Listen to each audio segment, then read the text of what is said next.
Welcome to the Fantasy Champions Fantasy Football Podcast. What do we got today, Rick? We got week 1, starts and sits. Welcome to the Fantasy Champions Fantasy Football Podcast. Here's your host, Morgan Colby and Rick Lemon.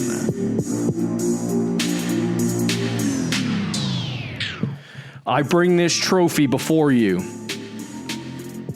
to announce that the NFL season begins today. NFL teams are fighting for something that looks like this. Your fantasy leagues, if you have a belt, if you have a trophy, whatever it is, you're going to be fighting for some form of championship over the next 16 weeks. We don't talk about week 17 championships around here. No. Unless you are in one, and then we'll help you out. But anyway, you're fighting for these. You got to get some chips, some rings, steal some championships away from deserving opponents, rip hearts and souls out. It starts tonight. It does. I'm very excited.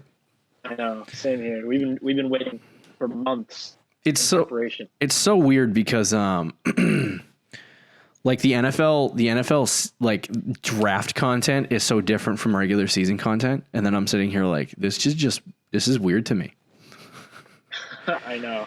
So on today's episode, we have week 1 starts and sits. My name is Morgan Colby. I got Rick Lemon with me as always. What's up? Before we jump into our week 1 starts and sits, please check out our website, thefantasychampions.com. Follow us on Twitter at TheFFChamps, on Instagram at TheFantasyChampions. You can like us at Facebook.com/TheFantasyChampions. If you're listening on any of the major podcast platforms, such as Apple Podcasts, Spotify, Stitcher, or any other podcast platform, leave a review and share this podcast with your friends. Also, please hit the subscribe button. It's really easy to hit the subscribe button on your phone. Just do it. So easy. Yeah. If you're watching on YouTube, subscribe, click the bell for notifications, like, and comment down below any start and sit questions that you might have for this week. If you haven't heard about Anchor, it's the easiest way to make a podcast. It's free, and there are creation tools that allow you to record and edit your podcast right from your phone or computer. Anchor will distribute your podcast for you so it can be heard on Apple Podcasts, Spotify, Stitcher, or any other podcast platforms. And you can make money from your podcast right away with a no minimum listenership. It really is everything you need to make in a podcast all in one place.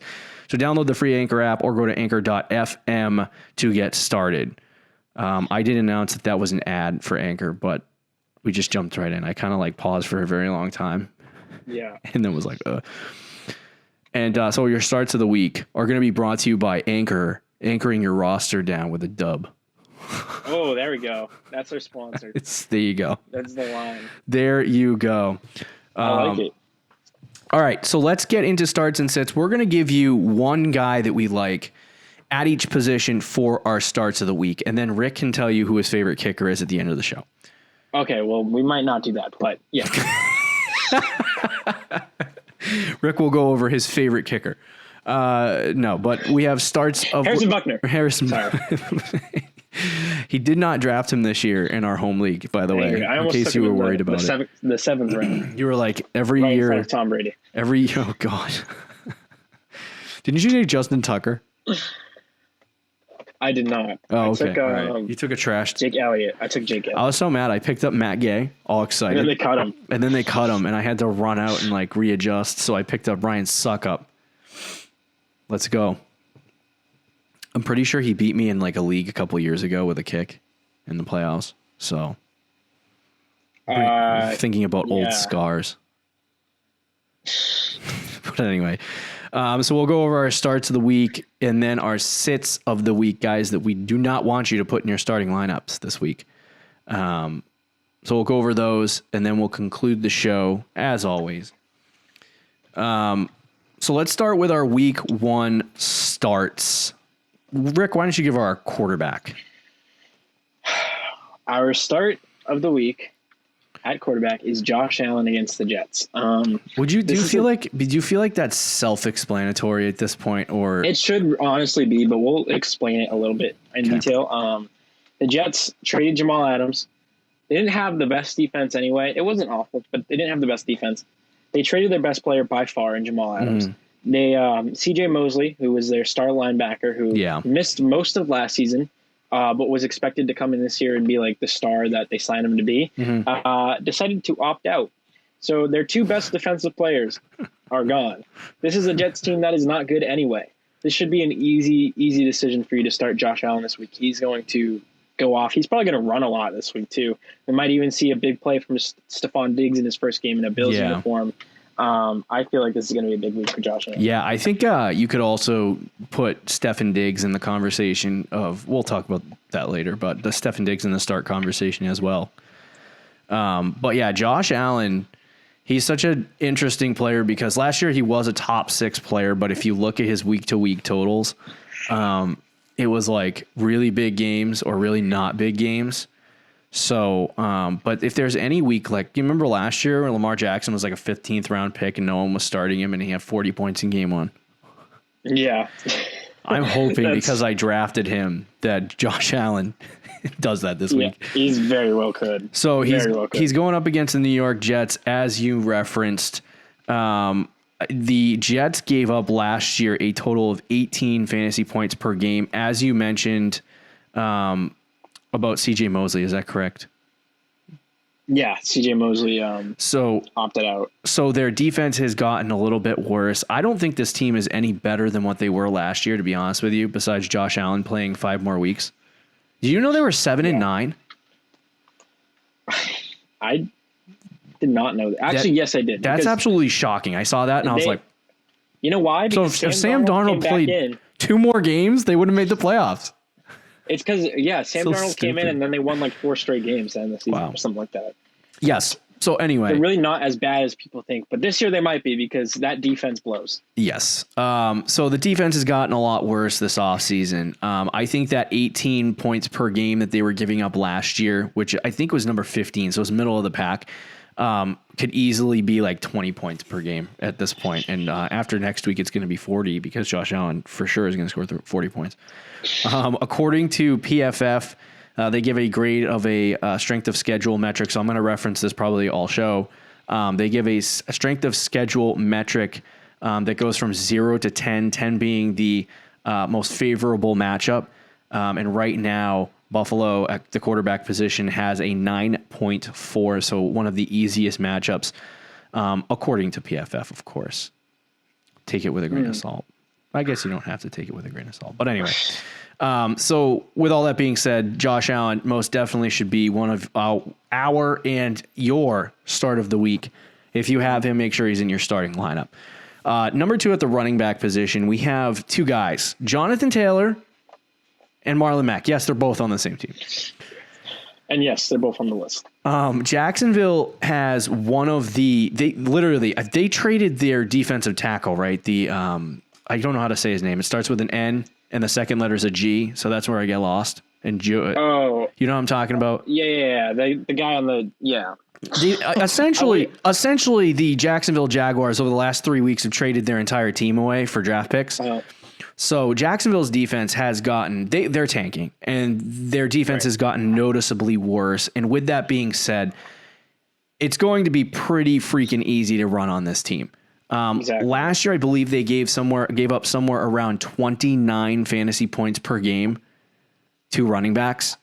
And if that's the case, and Marlon Mack and Jonathan Taylor split even, both of these guys could have really good weeks.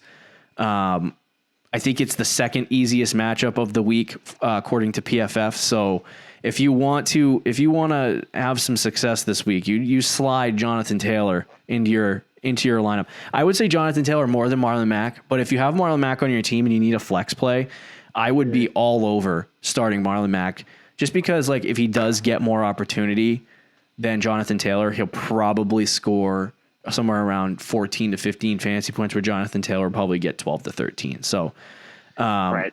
I think that's a very real possibility, but I would start either one of these guys in your lineup just on the pure fact that Jacksonville is absolutely freaking horrible. And to be honest with you, like, Jacksonville is probably going to be down by maybe 14 for a lot of the game. So I have a strong feeling Indianapolis is probably going to run the football a lot.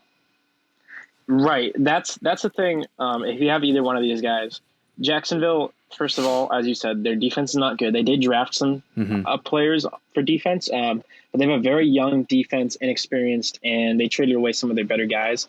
So it might be a defense that's good in a few years, but right now it's not a good defense.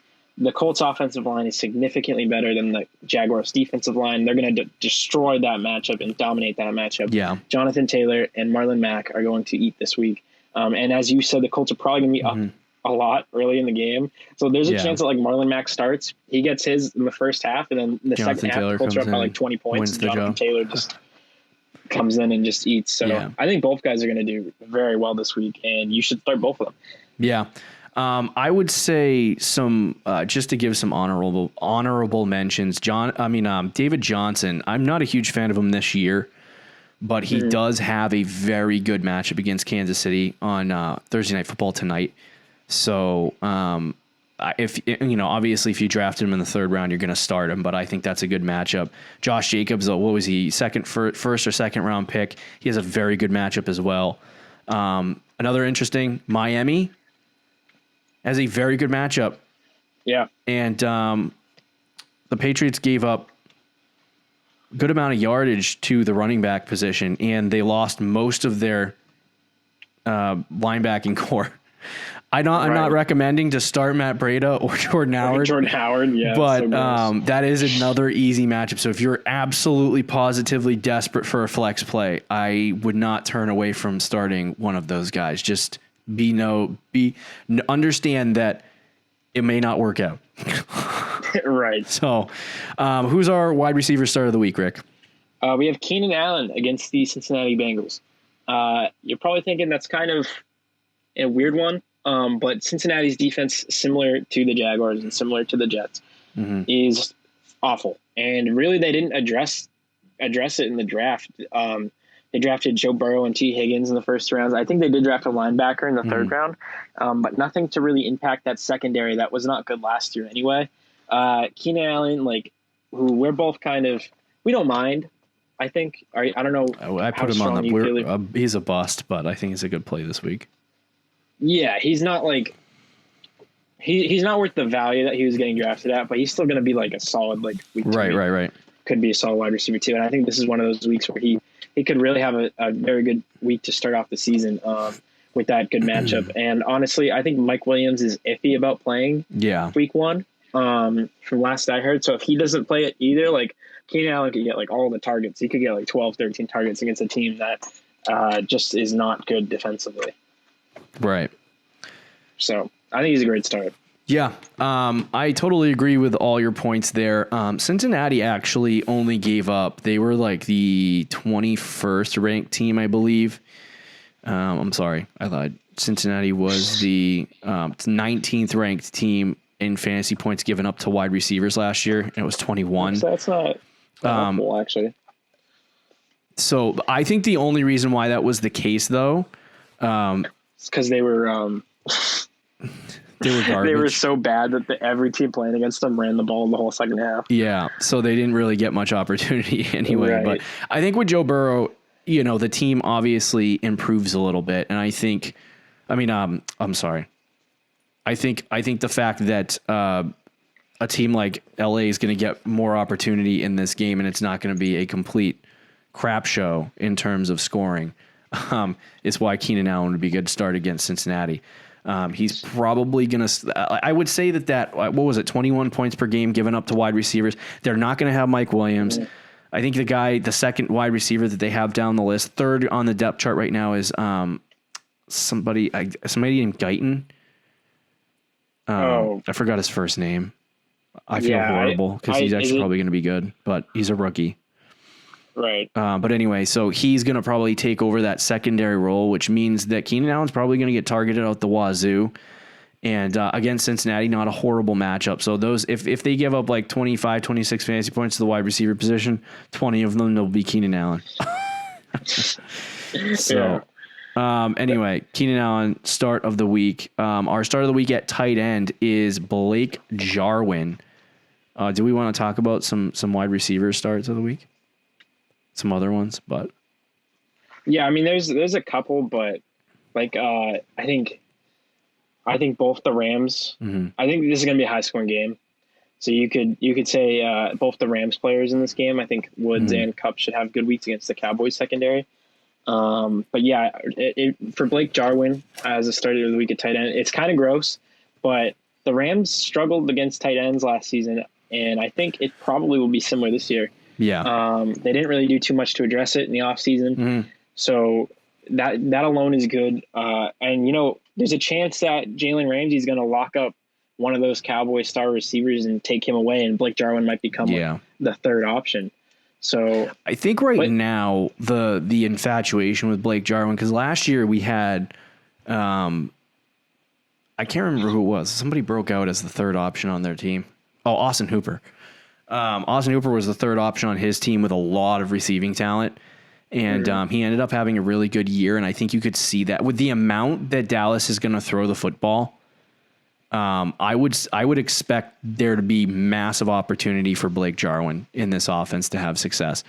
I believe last year, the team that they played, or the team that they're playing, the Rams, they gave up quite a bit of fantasy points to tight ends.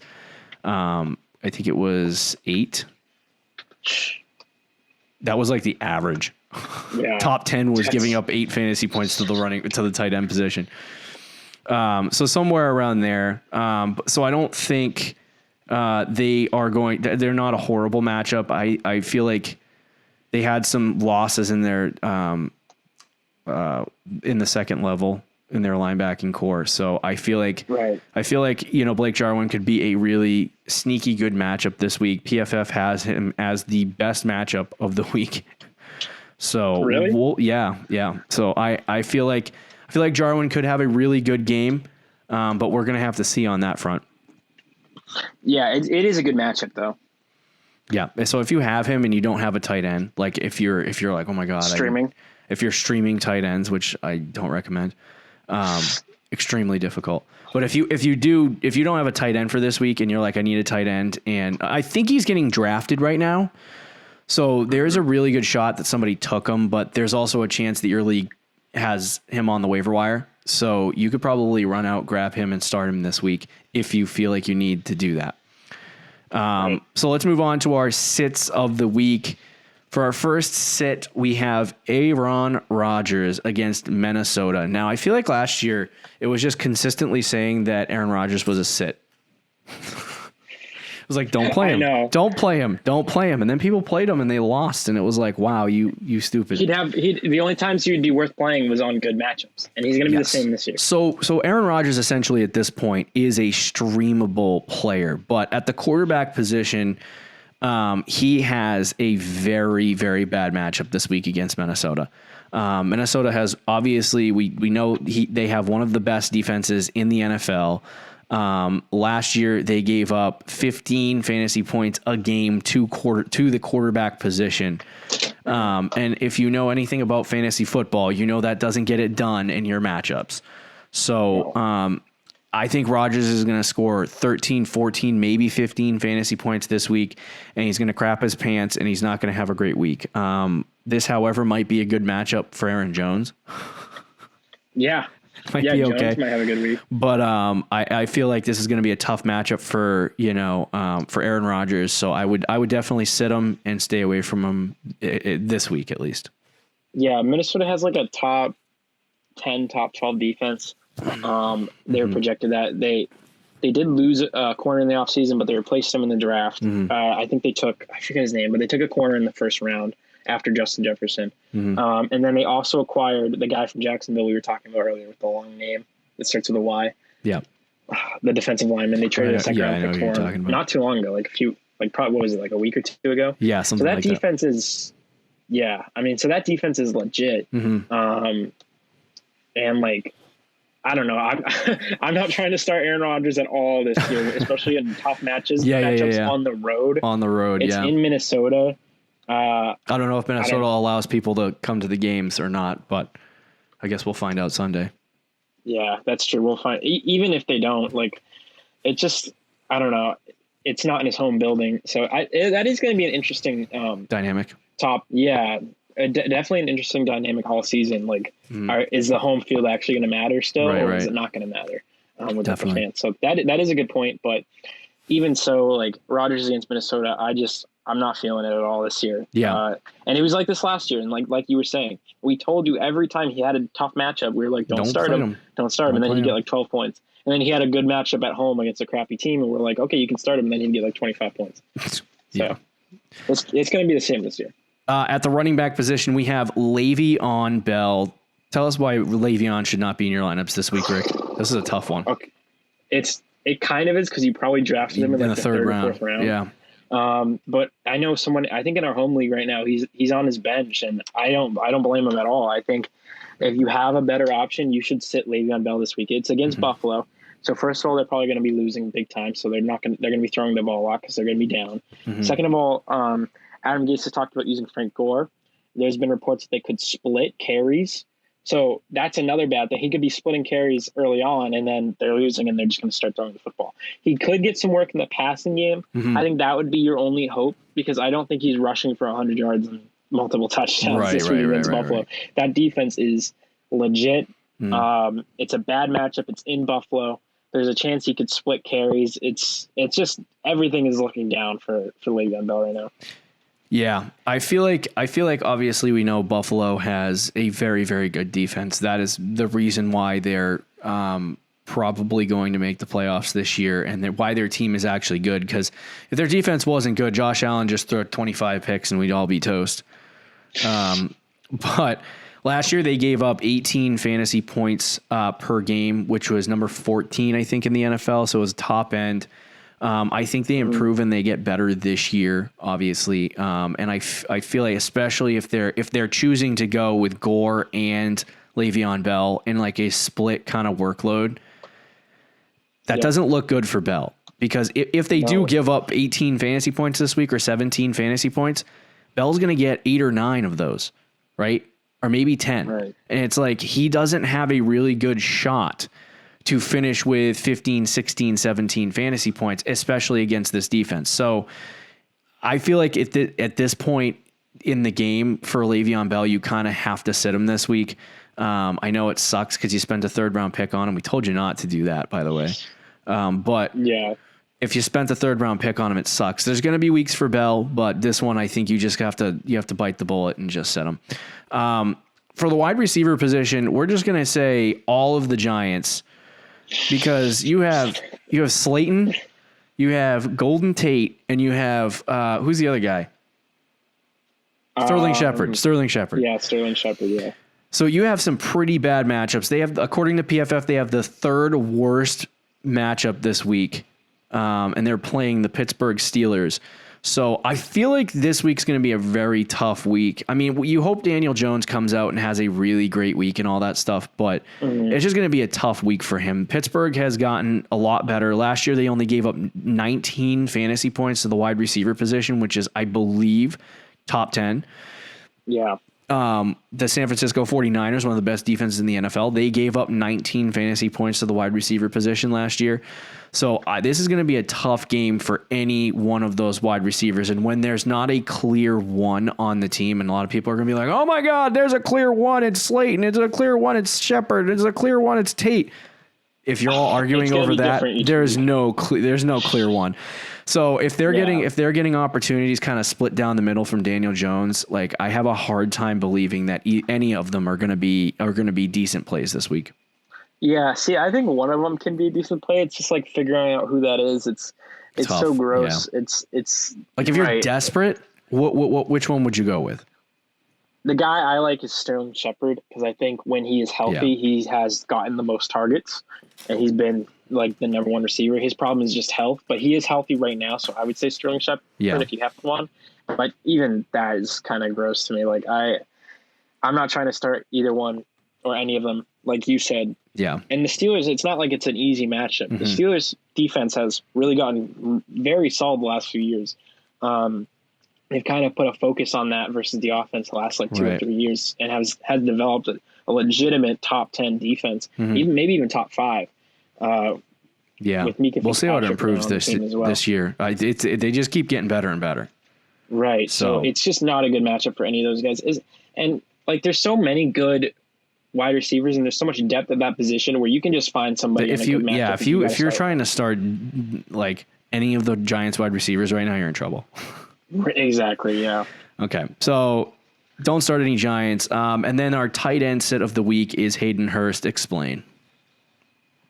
So this one is, a lot of people are going to be excited about Hayden Hurst. But it's going to be a tough matchup week 1 with Jamal Adams there now in Seattle. The pass rush for Seahawks isn't quite as good now. Jadeveon Clowney gone, but that secondary looks pretty solid now with Jamal Adams thrown in there. So Hayden Hurst, you're going to expect a lot, and he's just not going to provide it for week 1 at least. Julio could have a decent week because the corners with Seattle aren't as good. Like, they're solid, but they're not quite as good as the safeties and the linebacking core. So I think if Atlanta is going to score this week, I feel like it's going to be more of a Calvin Ridley Julio show versus a Hayden Hurst show. He might get a couple catches, but that'll be it. Don't expect anything crazy from him. So if you have a better option at tight end, go there. For me, I feel like right now, according to PFF, it's kind of like a mediocre a matchup. And last year they were one of the worst teams against tight ends. They gave up 9 fantasy points per game to the tight end position. But like you said, there's 2 things. The addition of the additions that they made on the defensive side of the ball with Jamal Adams and others, right? It helps improve their secondary to a point where it can get back to Legion of Boom status, if you want to say that. That's extending a lot because that secondary was ridiculous. But anyway, but that's not good things for Hayden Hurst. But I think the main reason for me why I would sit him this week is because I think he's a bust this year. Like, I don't think he's going to be that great. I think people are buying into Hayden Hurst from the aspect that he's going to get the same opportunity as Austin Hooper. And I really don't think that's going to happen. I think all of the target share that Austin Hooper got, like, I think 50% of it's going to go to Hayden Hurst, and then the rest is going to go to Ridley and Julio. And maybe a little bit to Russell Gage, but I don't think Hurst is going to be, he's got to build a repertoire with Matt Ryan. And I think that's going to be tough for him to do, especially in the early portion of the season, regardless of matchup. So if you drafted Hurst, I would definitely sit him this week, especially against Seattle with the improved secondary. So unless you have anything else to say, I'll do it. I think that's it. All right. Kicker of the week, real fast before I close out the show. Harrison Butker, obviously. I already told you. Harrison Butker. There you go. That'll complete our starts and sits for week 1. 16 of these to go. Be sure to check out our website, thefantasychampions.com. Follow us on Twitter and Instagram, and we'll talk to you on Tuesday tomorrow. I should say tomorrow. We'll talk to you tomorrow, Fantasy Champions. Yeah, crazy. Thank you for listening to the Fantasy Champions podcast. Make sure you subscribe on iTunes and YouTube, and follow us on Twitter @TheFFChamps.